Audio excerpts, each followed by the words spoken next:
Isn't it? I keep doing that. Stomach hurts. Oh, okay. How do I turn it around? That one? Yeah. It says you want to stop streaming. Hi, everybody. What's going on? Oh, hold on. Technical difficulties. 5 minutes late. Burp. There it is. Greetings from Toronto. Hey, what's up, everybody? Fashionably late, as always. Here you go, Jess. Tripod. Oh. Tripod that bad boy. Okay, we good? You guys good? How's everybody doing? Adjustments. There we go. Okay. What do I look? Okay. What you don't know out there in YouTube land is that we just ate a lot of Thai food, and I got like 3 out of 3 spicy. So if I have to suddenly run off stage, Rob is going to take over for us, aren't you, Rob? Yeah. Or Jess. Not so much Jess. All right. Well, I first of all, I just wanted to thank you guys for your responses to the Phantom video that we did on Friday. If you haven't seen that yet, you should go check it out. It was a pretty good one. I think Thomas did a great job editing that. Thank you, Thomas, for that one. We had such a good response, I think mainly because of this one snake. You know the one snake? The one epic, super cool snake that the Phantom project, is involved with. So my lovely assistant, Vanna, yes, he's spelling letters with his fingers over there to make sure he got the right one. This is a snake that I think people have been looking for a long time. How's this lighting, Jess? Does that help or hurt us? Doesn't look bad. Pretty cool. So this is the first Superdwarf cow. And before someone else out there who says, wait, I already paid for a Superdwarf cow, interrupts, this is the first Superdwarf cow that's actually 50% and counts as a Superdwarf. There are some lower percentage, ones out there and things like that. But to get them in 50%, it takes a little bit more patience, a lot more selective breeding. And Scotland. the Phantom gene in Retics is half of the equation of the cow. Now, for right now, he looks a bit like a Blue-Eye Lucy.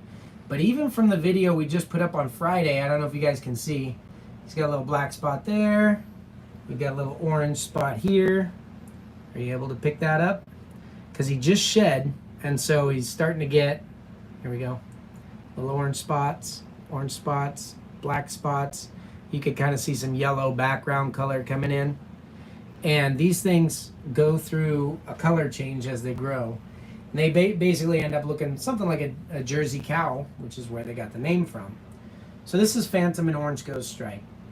The reason why we haven't had cows sooner, even though Phantom Superdwarfs have been on the scene for 5 or 6 years, is because the Orange Ghost Stripe is the really rare equation in here.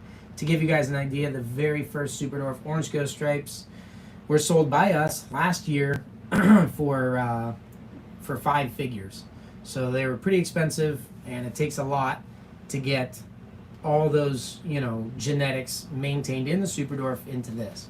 So because the cow project, I think, does drum up so much interest, I think that Blue-Eye Leucistics, which would be the stark white version of this, and the cows are something that is kind of a bucket list for a lot of you guys, right? I mean, I don't know. What do you guys think about that stuff?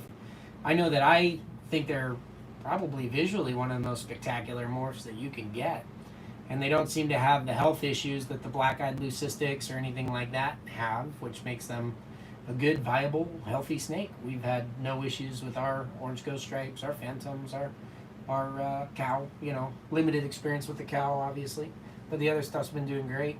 So it's a pretty exciting project, especially in Superdwarf, because at the sizes that these adults attain, you can really keep these guys, a lot of people can keep them reasonably. So I think it'd be really cool to have a snake that is 3,000-4,000 grams and looks like a cow reticulated python. Now, one of the things that's funny about the market, I think, I don't know how you guys feel, is that once you start to see something on social media a lot, it suddenly feels like old news.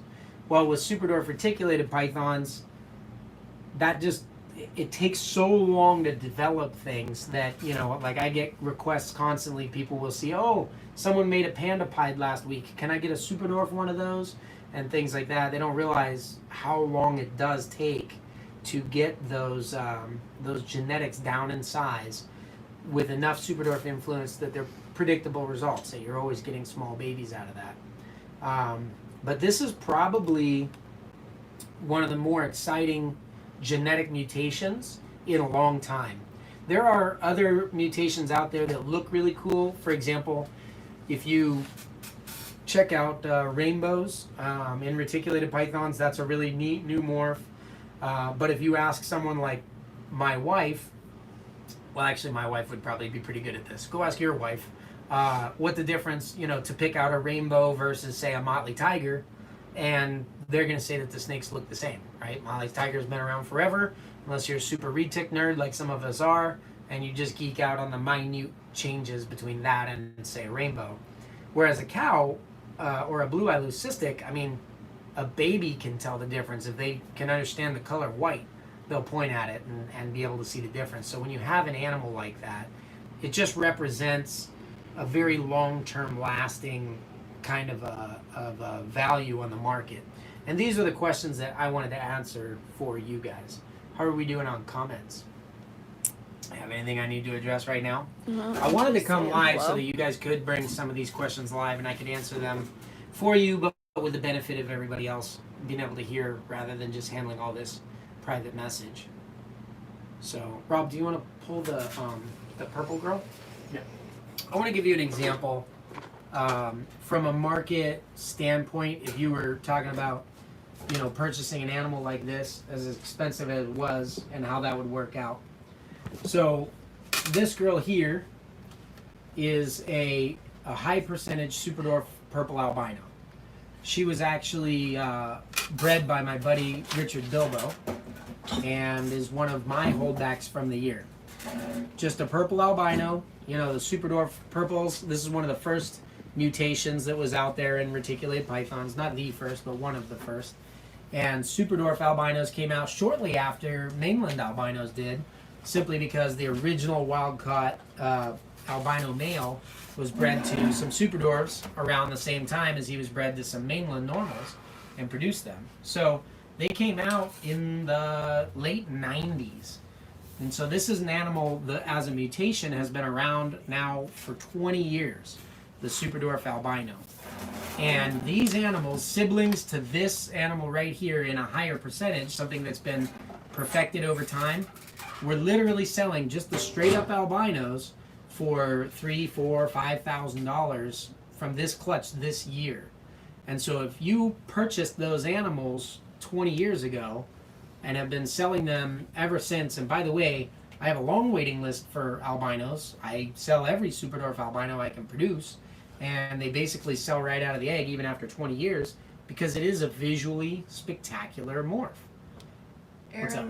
Aaron wants to know how many years you've invested in the SD COW project. In the Superdwarf COW project? Mm-hmm. I don't know. I'd have to think about it. 2. Rob says 2. Well, so if you're talking about years I've invested versus years that the market has put into these, it'd be 2 different things. And with the cows, you have 2 different sides. So you have phantoms, and then the orange ghost stripes. So I actually have orange ghost stripe stuff, mainlands, that I purchased probably like 6 years ago with the intention of creating Superdwarf hets and everything like that.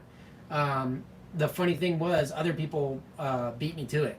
So Sal Valeda was one of the first to make some really nice Superdwarf het OGS. He was a Travis Kubis female years ago with one of the first Golden Child orange ghost stripes from Nerd, and he made those hets.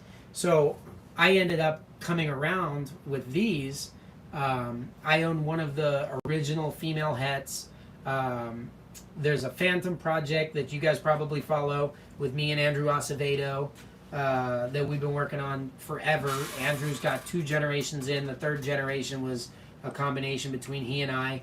That project started, I believe we said, like 9 years ago now on the Phantom side. And then on the Orange Ghost Stripe side, the first Superdwarf hets were made 6 or 7 years ago by Sal. And I kind of jumped in on them, partnered up with Andrew and another buddy of ours, Don Munson.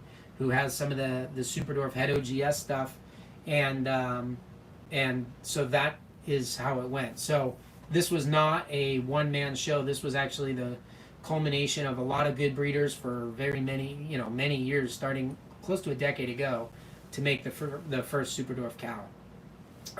So I don't know if that answers your question adequately. I myself have invested, well, I don't know, like I said, 6 years ago or something. I got the OGS stuff to make my original lines.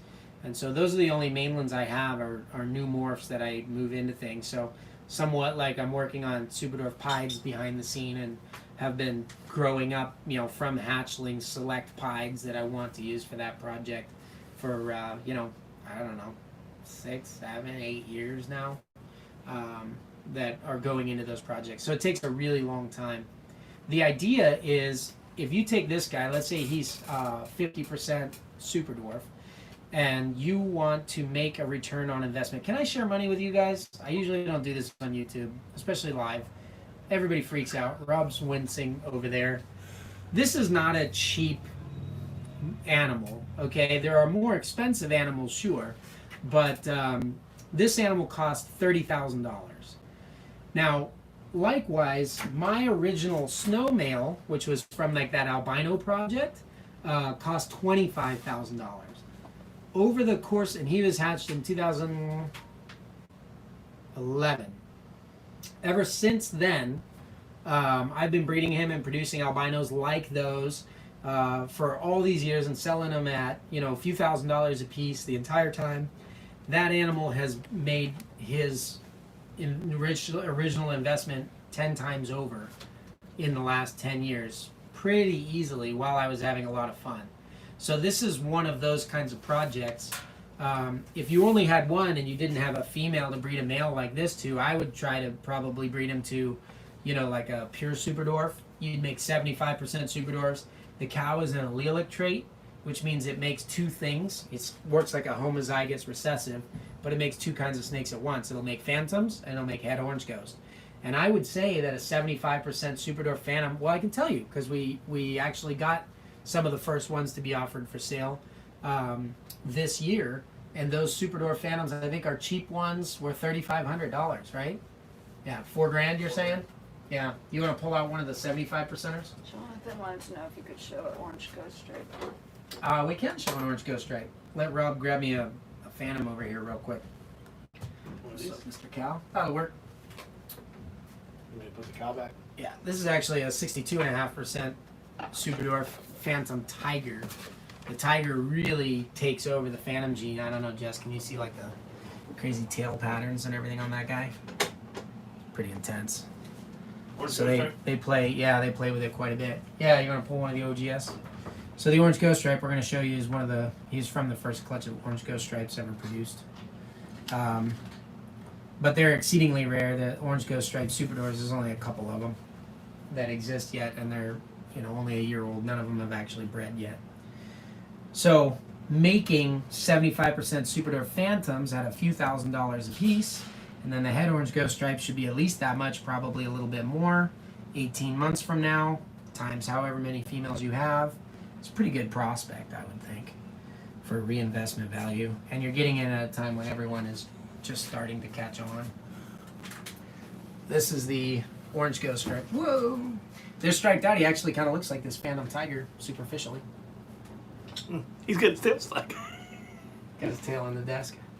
This is our 18-month-old Superdwarf orange ghost stripe. So, somewhat similar when it's striped out on the tiger like that. But the Calatoas, they don't have the best orangey colors. They're kind of a silvery gray kind of an animal. So let me show you another one. So there's orange ghost stripe for you.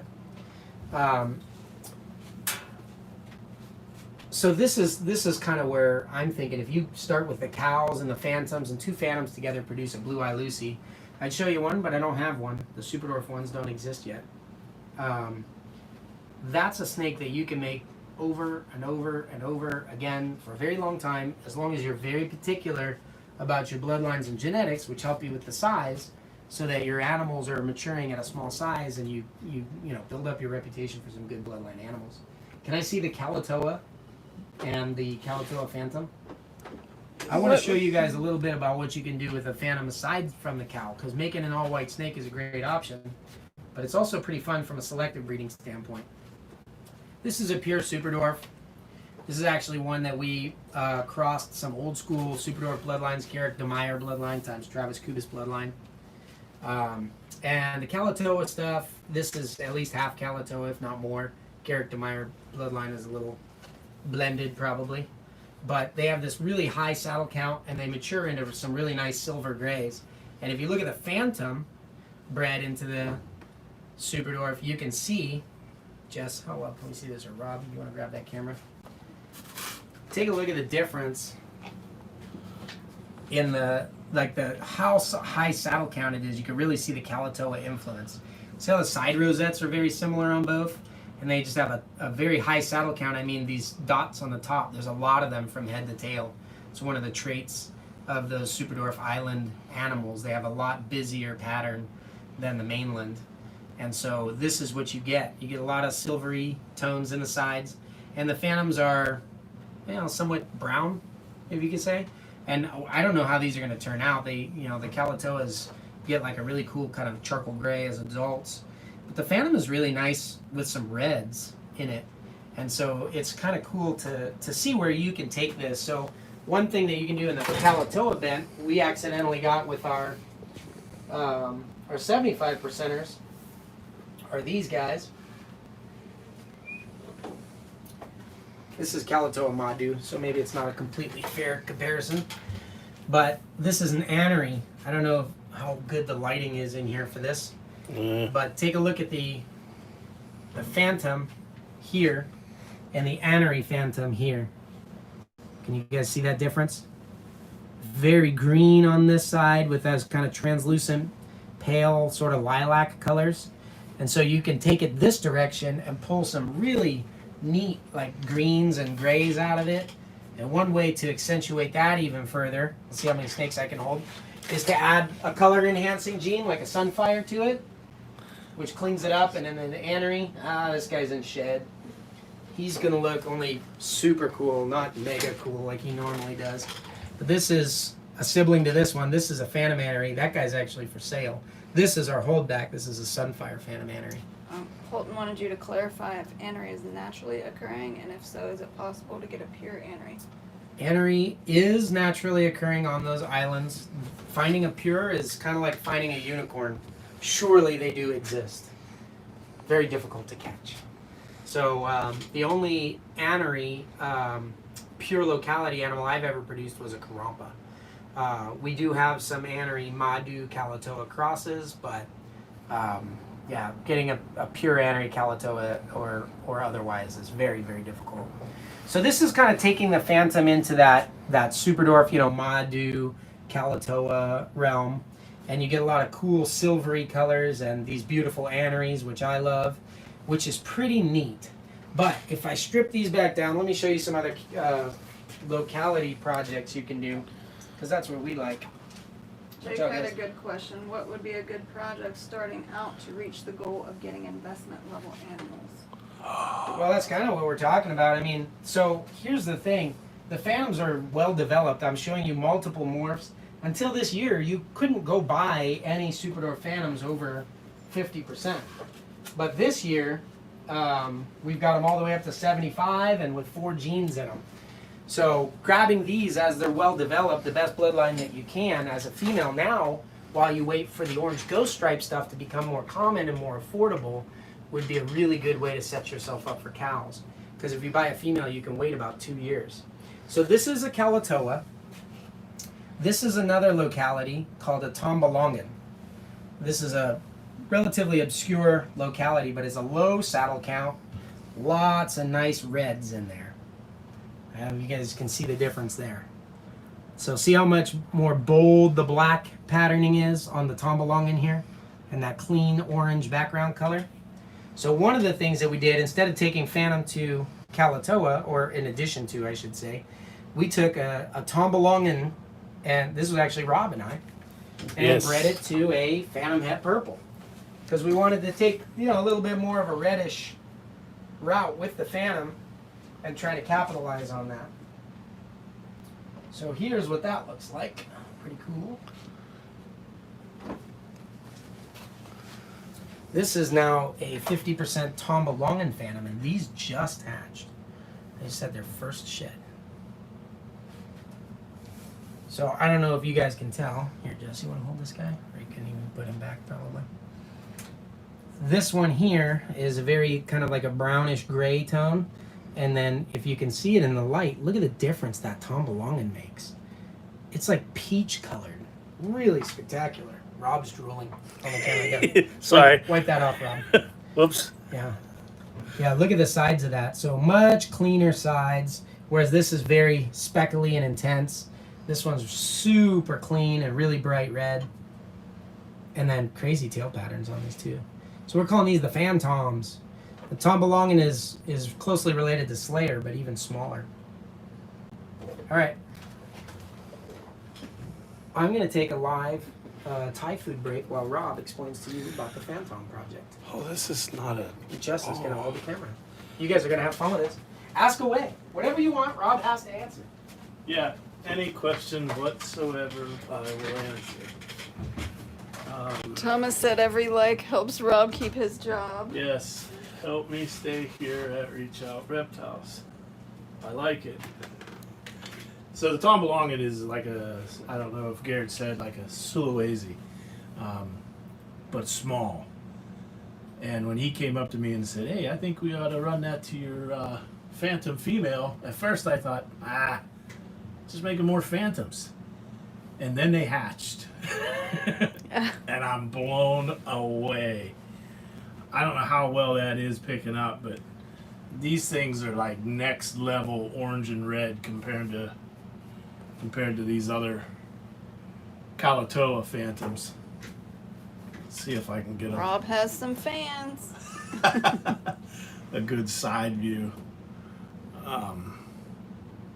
Just crazy patterns, real reduced neck. Do you have any more of the Tom Belongan Phantoms available? We do. Get them while they last. They're selling like hotcakes. Well, I don't know. Maybe not hotcakes. They're selling fast. Limited number. We only had the How one do clutch. the colors change with age? Don't know. Close up of the eyes. Can you hold his head?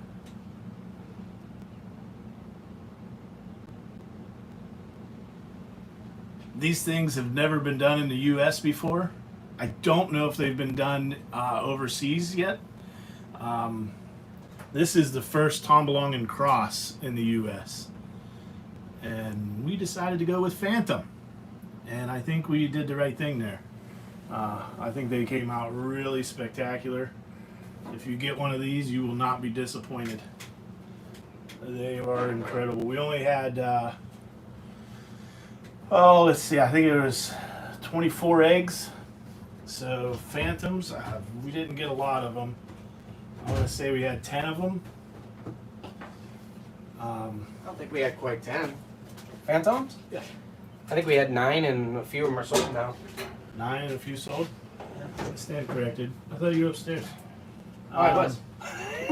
We take our breedings very seriously, and ourselves obviously too, Yes. here at Reach Out Reptiles. But just like our breeding projects, our YouTube videos are subject to natural forces. Do you want me to grab one of the... Henry wanted to know recent Instagram post stating new Oh, locality come was that the on. We didn't need a Phantom visual. and the Tom Belongan was an orangish color. That was it. That was the Phantom. That was one of the ones we just showed you. Go ahead. Oh, at least I think we posted several Phantoms.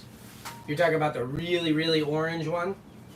Yeah, that was one of those Phantoms. It's just hard to capture the lighting. I don't know if you could see. That's why I brought the 2 out, so that you could see the difference in here in how much more orange the Phantom was than the Kalatoa Tom Belongan. Pricing on a Tom Belongan Phantom. Oh gosh, you guys want me to talk pricing live? You gotta send us a message for that. Shoot us an email to info@reachoutreptiles.com and we can go from there. They are actually some of our least expensive, even though they're actually the first time Tom Belongan has been crossed into anything in the U.S. I know in Europe they've done some. I said that. Oh, I wasn't here. Yeah, so it's pretty cool. Do you want to grab one of the normals? I would love to. I think we have that one with the shed out with the star on it. Yeah. One of the cool things to look at sometimes, guys, just in the difference of like color. For example, if you go with the Kalatoa Phantom, you're going to get a smaller snake. If you go with the Tom Belongan Phantom, you're going to get insane colors, and you're the only kid on the block that has one, right? So if you like the color things and you like playing like that kind of palette, you're going to be better off with the Tom Belongan. If you like the size alone, then the Kalatoas, not that they don't look good, they don't have the rich color to them. But one of the cool things, so these are all possible purple albino as well, the Phantoms, because the mom was a het. But take a look at this animal. This is a sibling to the Phantom Tom Belongan. Now this is a normal 50% Tom Belongan Posset Purple. And the reason why I wanted to bring it out is because sometimes looking at the non-morph can show you the quality of the selective breeding in the animal. So the first thing to notice, Tom Belongans tend to have that inky black line and rich yellow heads. Now that's going to develop when they're about 2 years old, but you can actually see the yellow pigmentation on this guy's head now. The second thing is like they have these awesome donuts, which are like the classic Sulawesi markers. Yeah, so there's the 50%er. And then this guy, now that one's all fired up because it just ate too. But even on this one, you can see the yellow head coming in. This one's got the donut neck patterns, very clean sides, and the thick black borders, which is what made that Phantom have so much contrast.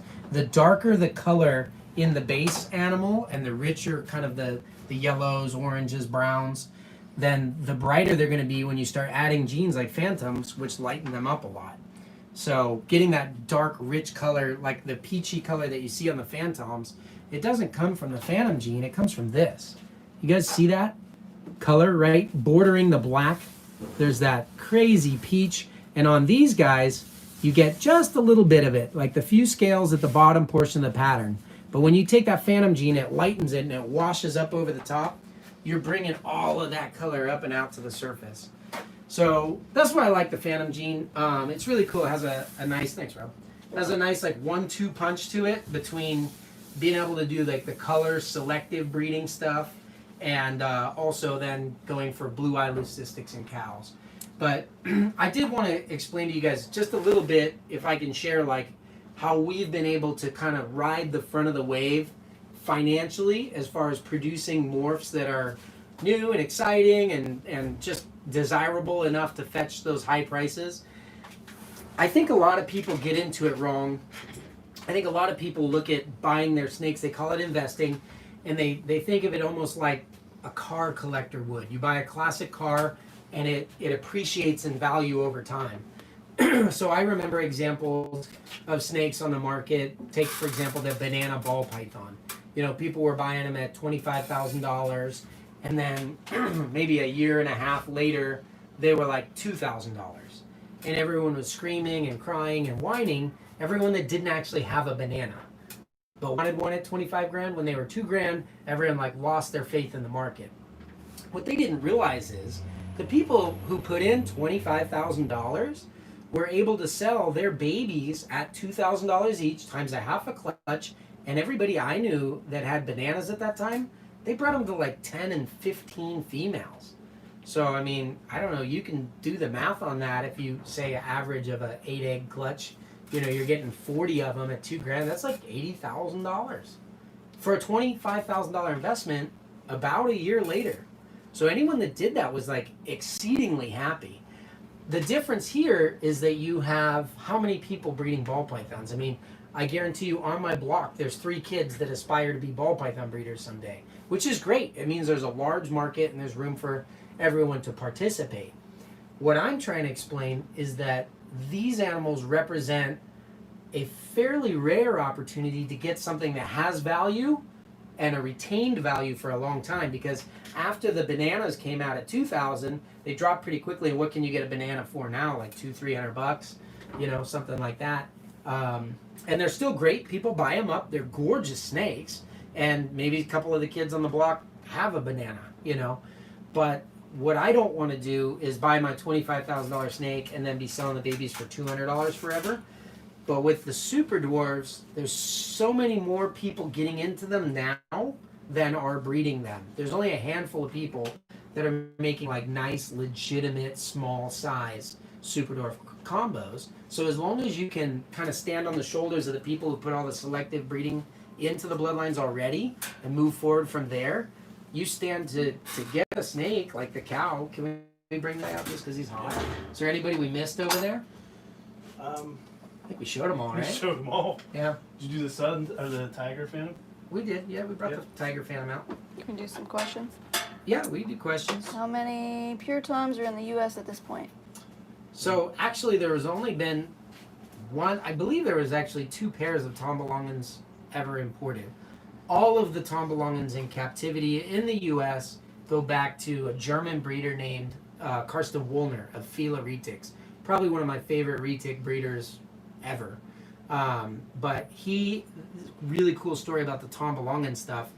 The only reason why they found him off this little island off of Slayer is because there was a calico, which is a naturally occurring animal that looks somewhat like a cow. And there's definitely some kind of a genetic element to that because calicos have popped up in calico bloodlines, but it doesn't work like any other gene that we're used to. And so no one quite knows how to do it. But Karsten, this one looked different. They called him the black-eyed candy. Again, in Europe, they refer to Tom Belongans as super dwarfs. I don't really have any argument with that. They're about 7 to 9 feet. So that's definitely super dwarf size. And Karsten being a cool locality guy that I look up to, he said, hey, get me some females from the area. A, maybe they'll have the gene for this black-eyed candy, which was really just a calico. And B, I can produce pures with it. So he bred this wild-caught calico to a wild-caught normal, and he produced a clutch of pure Tom Belongans that were like, het calico or whatever, even though it's not a recessive gene. So that's a little confusing. But a pair of those were brought into the United States, and they produced every Tom Belongan that there is. There's really not that many. I think only 2 clutches have been produced here, maybe 3. But the only clutch that was produced this year, the guy had a couple of holdbacks, and I kept the rest. That was Sawfish Reptiles. I think one other guy, he said they had got a single animal from the previous year, got one. So they're small clutches, small animals. They don't produce a lot. So Tom Belongans are definitely very rare. And like I said, they've never been outcrossed before. The reason why we did it was because he had such an exceptional, really small phantom het purple female. She's about 11, 12 foot. Yep. And I had a lone male Tom Belongan just so that I could have that elusive 7th locality of dwarf and superdwarf. And I had nothing to do with them. So, yeah, so I did it. So now we have 2 more pairs of pures. One of the babies is one of the ones we just showed you. So when they grow up, I hope someday to produce those as well. I've got 2 more localities that I need to produce, which is Madhu and Tom Belongan. And I've gotten all 7, which is kind of a silly personal goal of my own. But the Tom Belongans are pretty rare. I really look at them as bringing all that color and everything in. So what I'm excited to do is not necessarily keep going to pure Tom Belongan or anything like that with those phantoms. I just want to take the phantoms and blend them into some really nice dwarf and super dwarf bloodlines, maybe some more morphs, and use that extra red and black. I mean, guys, I've been breeding locality stuff forever. I got my first locality retics like 20 years ago. And even back then, like those were Jampeanus. And I never bred pure Jampeanus back then. This clutch that we got this year was the first pure Jamps that I'd ever been a part of. But I used to always say, I like the big retics. I still like the big retics. You just can't have as many of them. So it's easier to collect the small ones. But I used to always say like 25% Jampeanus is perfect. It's like this little sprinkle of pixie dust that makes all of your bloodlines distinguished from everyone else's and makes them really look a lot better. So if you could take a super high contrast, super high color locality like Tom Belongan, that's really powerful. If you saw, can we pull out the Phantom again? Yeah. Its influence on really powerful in its influence on Phantom, and then breed this. Like, I mean, if I take this to, I don't know, a Madhu or a Yeah, a Sunfire Calatoa or something like that, and start to really focus on cranking the size down. I mean, look at the peachy colors and everything of that, and how bold the pattern is. Even at 25% Tom Belongan, which would be the next generation, if you can selectively choose the ones that are the most colorful and the most bold and breed those into your super dwarfs, I mean, this is the stuff that is the secret sauce. It's much like the goat bloodline breeding. We did a video on that too, if you want to look up the goat bloodline. Unfortunately, we lost that whole clutch in the incubator, but the entire point of that goat bloodline was just to make some really spectacular, small, beautiful animals that can be used to kind of spruce up other bloodlines. So I certainly wouldn't mind making cows out of these. Can you imagine this color worked its way into orange ghost stripe? With as dull as our other orange ghost is and how orange this snake is, they would be phenomenal, even in lower percentages. But you can take an animal like this and make, I don't know if you want to call them dwarf or super dwarf, that's up to you. I call them Tom Belongans. But you could make dwarf and super dwarf cows. You could make blue-eye leucistics. And then the quote-unquote leftovers or normals from those projects, if you had Sunfire and Tiger in there or something, they would just be insane. So from a selective breeding standpoint, these are pretty exciting. Plus they're the only ones, so you get to be the only kid on the block. And I love the dad joke name, Phantoms. Phantom. Can't get better than that. Aaron says, approximately how many phantoms do you predict could be produced each season? And Well, what there's she only one means is pair of how balls. soon does she need to get on the wait list? Oh, for Tom Belongans? Pure Tom Belongans or Phantoms? Phantoms. I don't think I'm going to make any more. We made those ones. I'm going to now take that bloodline. Those are founding animals for our future projects. So, in fact, I know that I'm not going to breed them anymore because Rob already sold the mom. And now that I've got the pure Tom Belongans, I mean, I may breed the male Tom Belongan into something else. But as far as phantoms go, like first gen crosses like those are my foundational animals. We're taking what we need out of the genetics, offering the rest for sale. The next time you see them will be when those grow up and have babies. So we're not repeating the breeding next year. We got, what did we say? We have like 9. Yeah, I think it's 5 males and 4 females is what we got in total. But some have sold. Yeah, some have sold, and then there's our our holdback. So there's a couple of those left.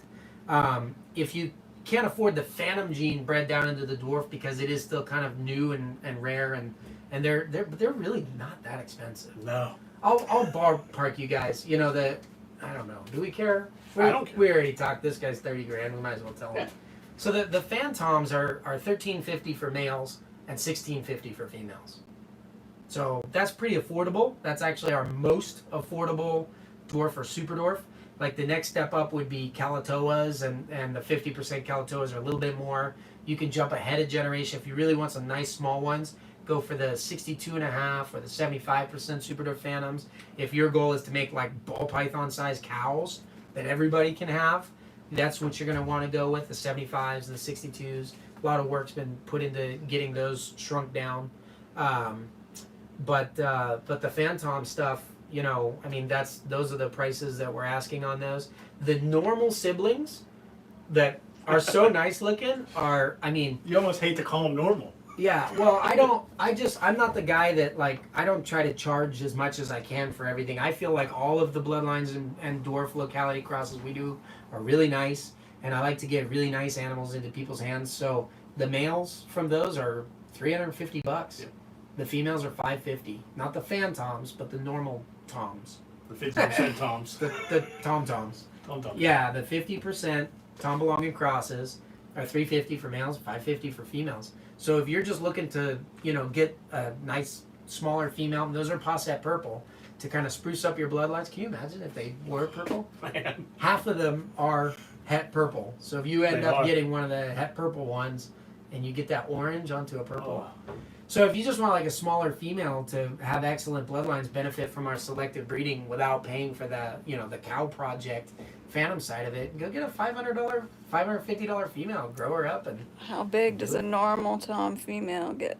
the pure Tom Belongans, I haven't seen one that's exceeded over 9 feet. So that doesn't mean on that island they don't get any bigger, because pretty much everything in captivity is from the one bloodline. So you're not going to see a lot of diversity there. But 9 feet is Calatoa realm. The 50% crosses, to be perfectly honest with you, this is a first generation breeding. We've never made them before. We have to grow them up and see. Mom was 12. I told Rob to go get the male, and then we got distracted, ate a bunch of Thai food. I already paid for that. And, Twice. Twice.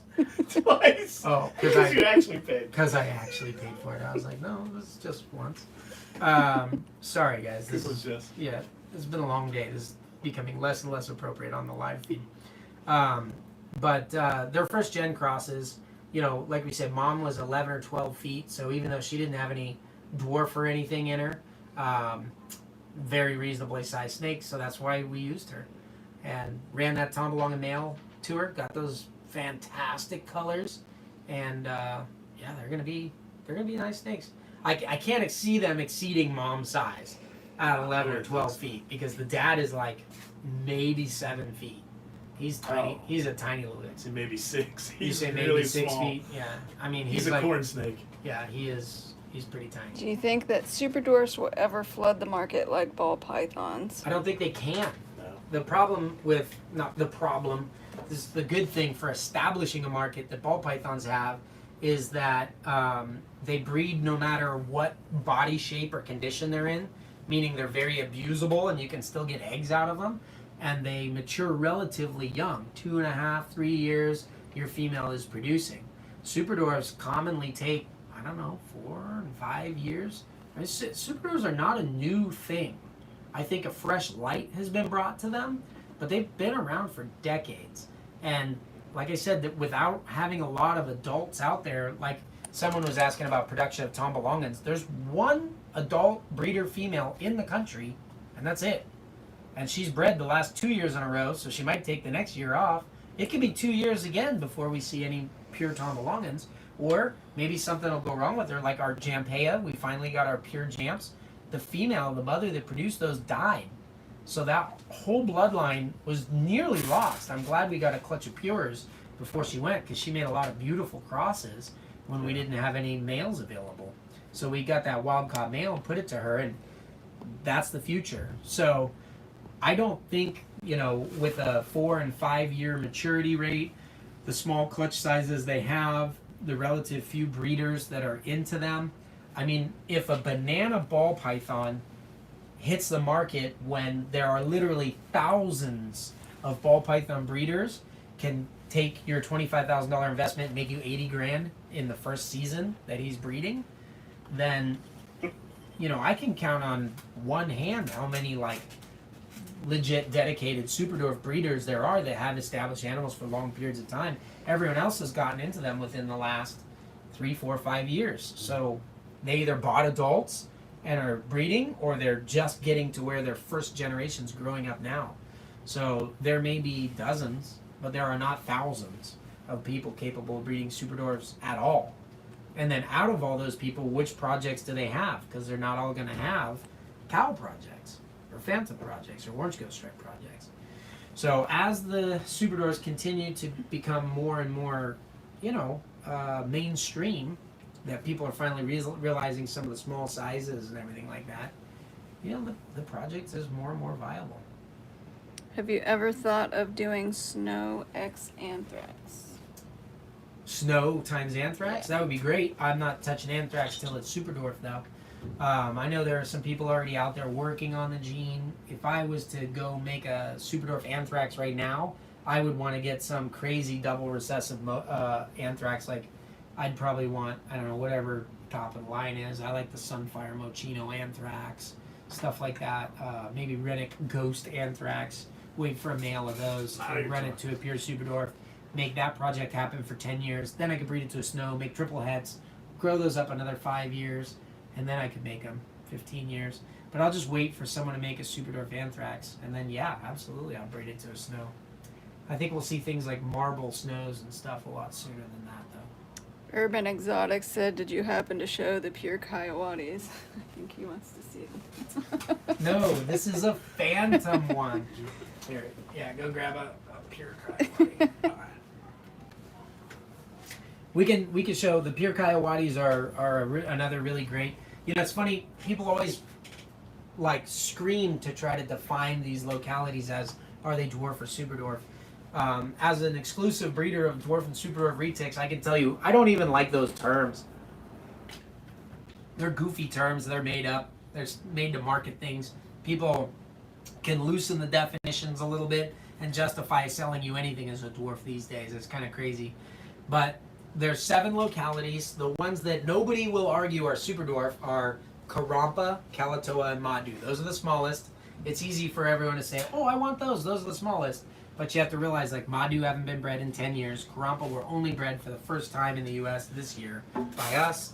And even Kalatoas have a really long waiting list.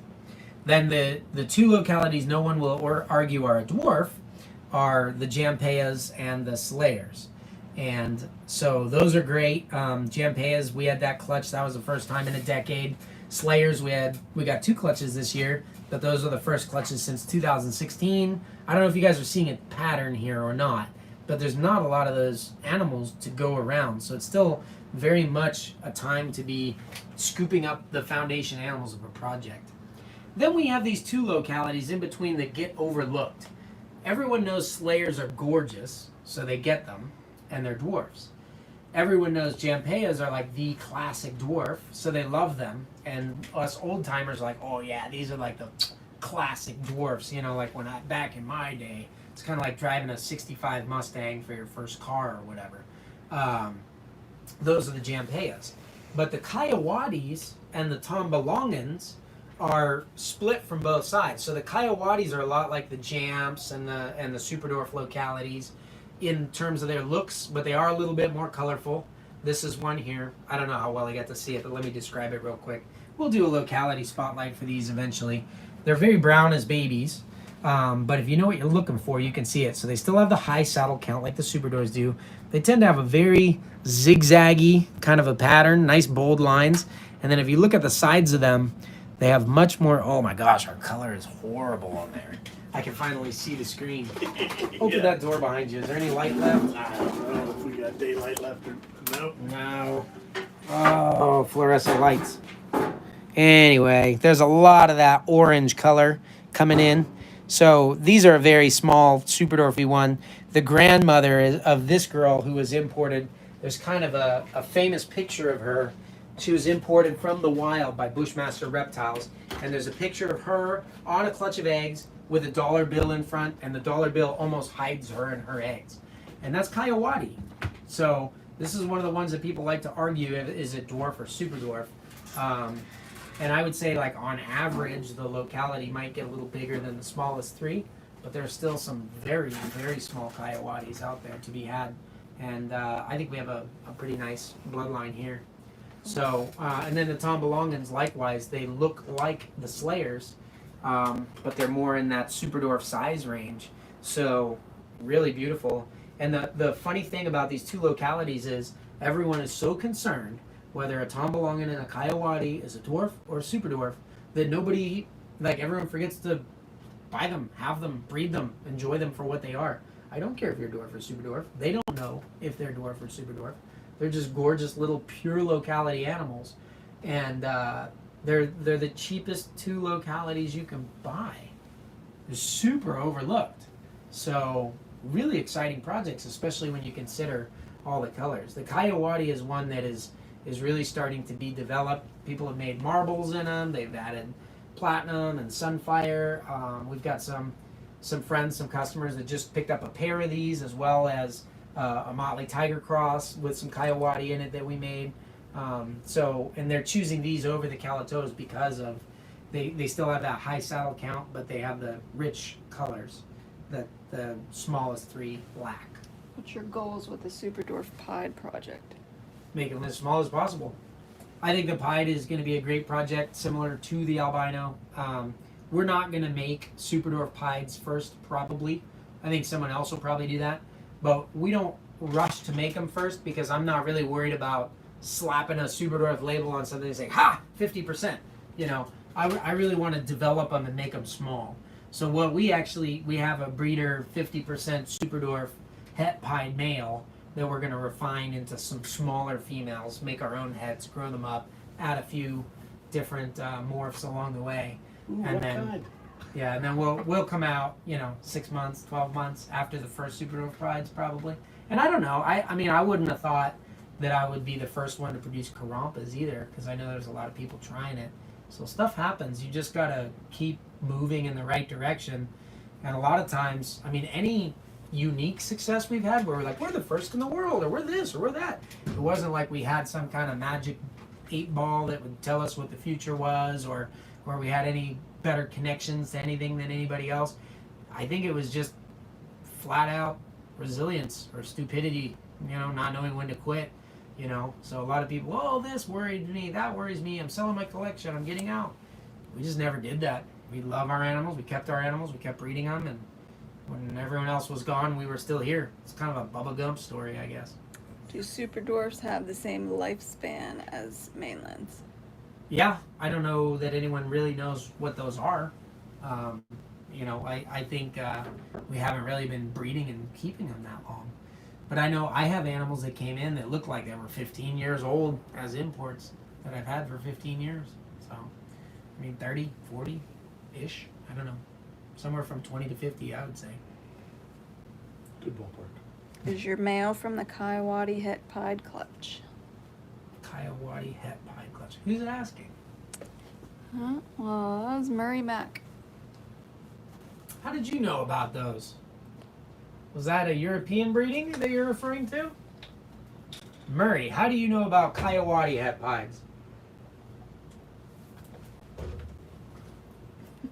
The answer is I think so.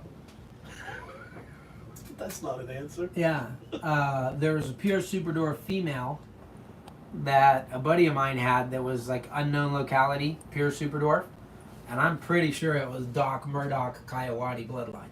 The difference is I don't like to visually look at a snake, no matter how many times you guys text me a picture of a snake you bought on Craigslist and ask me what locality it is. I'm never going to be able to tell you. I don't even do that myself. So anyway, I think it was Doc Murdoch line, but the owner didn't have the bloodline information anymore. So it's kind of gone. It just is like, it's pure Superdwarf, but because it's a F1, but that's all they know.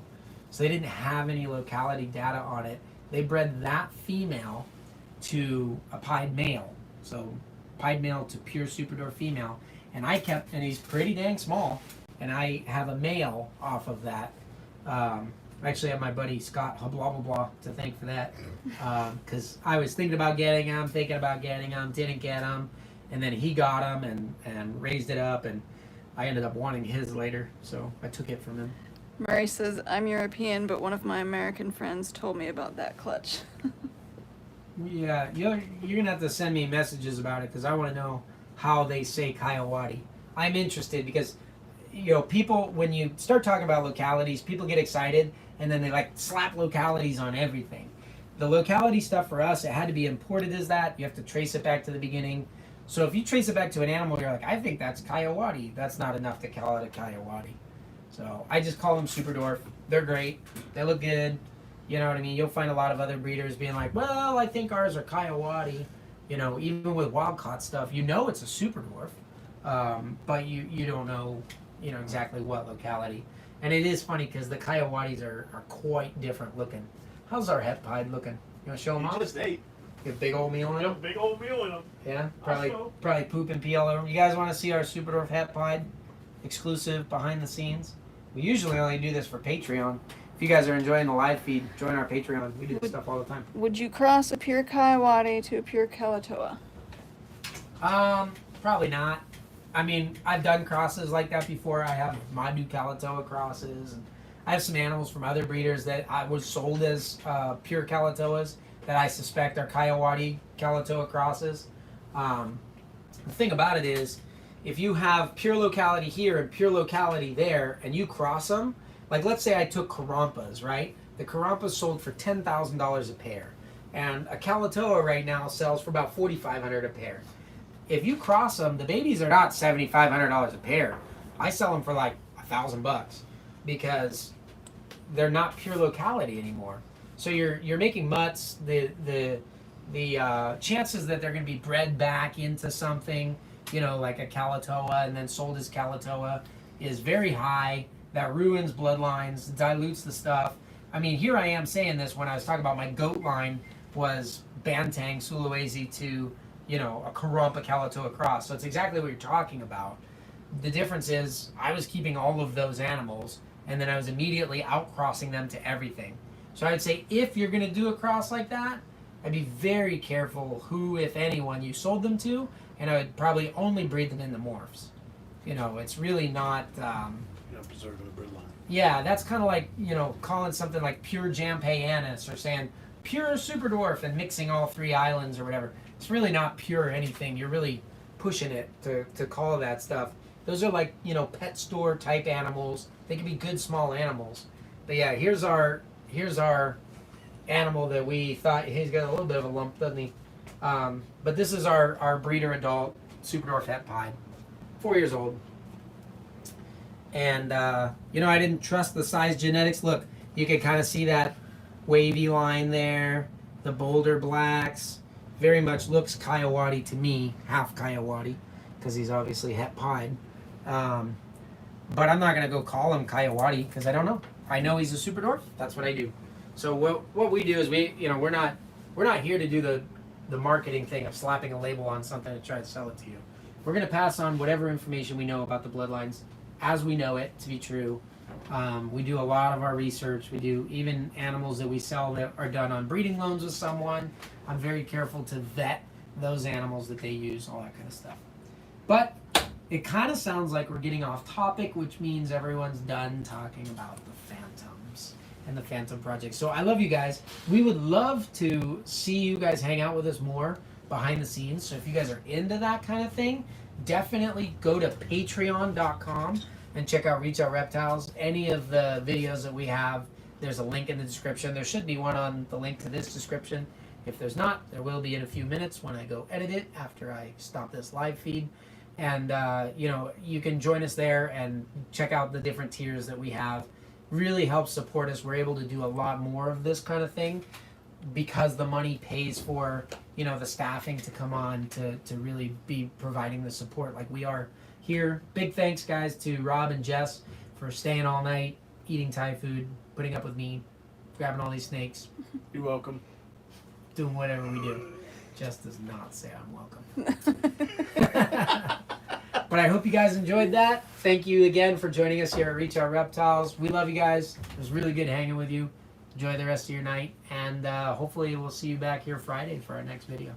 If you haven't seen the Phantom video, go back to next Friday's. It's got the big white snake, that cow that we just showed right on the front. Last Friday's. And, you know, it really does a good job. Much better lighting. You can see a lot of these same snakes in the better lighting. And if you guys are interested in talking about investments or coming up with a good idea for you that fits you with your budget, your timeline, your goals, you know, shoot us an email, info@Reach Out Reptiles. I'd be happy to give you whatever advice I can. I hope you guys do that. Catch you guys next time.